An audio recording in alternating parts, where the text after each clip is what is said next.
com Deus. E Deus virou pra mim. Eu não sei porquê. Ele falou comigo nesse dia.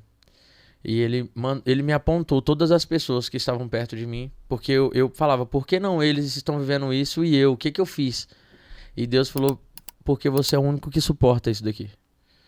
E é porque eu quero que você passe por isso. Porque eu tô te preparando pra algo grande. A etapa. E é como se Deus tivesse me dado um insight de tudo que eu vivo hoje. E Deus falou assim, eu vou te polir porque eu vou fazer pessoas olhar pra você de um jeito que você não tem noção. E aí eu falei assim, só que você precisa fazer uma coisa por mim, que nem todos os homens da face da terra conseguem fazer. E eu virei pra Deus e falei assim, o quê? Deus virou pra mim e falou assim, debaixo do seu travesseirinho aí tem um celular. Você vai ligar pra sua mãe agora e vai pedir perdão pra ela. E não interessa se ela tá errada. Você vai pedir perdão pra ela. Quando você pedir perdão pra ela, em menos de 3 dias eu te colocarei entre os grandes do país. E eu falei assim, como assim, Deus? E eu já comecei a chorar, porque você sentir a presença de Deus de verdade, É forte. ele não toca em você porque a gente não suporta o toque dele. E aí Deus começou a aproximar de mim. Eu senti a presença dele. E eu comecei a tremer o corpo inteiro. E comecei a suar. E comecei a chorar. E Deus falou, em 3 dias você estará entre os grandes se você pedir perdão de todo o coração.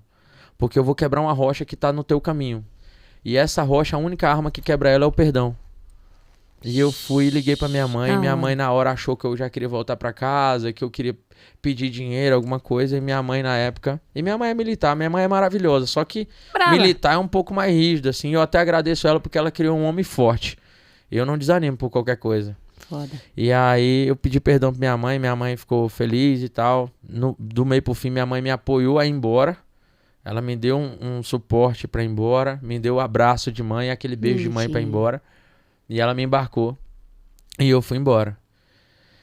E Aí você veio pra São Paulo. aí nessa época, eu fui pra São Paulo. E aí eu passei, e aí eu gravei o CD no Gravodisc. E aí quando eu chego no Gravodisc, eu pensava toda hora, eu falei assim, rapaz, Deus falou pra mim que eu iria estar entre os grandes em 3 dias, amanhã é o terceiro. Será que eu vou estar onde? Porque isso já tinha acontecido. Aí eu chego no Gravodisc, lá os estúdios eram separados assim, estúdio A, estúdio B e estúdio C. Eu tava no B. No A tava o Luan Santana. E no C tava... Não, no A tava o Fernando Sorocaba. E no C, se eu não me engano, tava o Luan Santana gravando uma voz na época.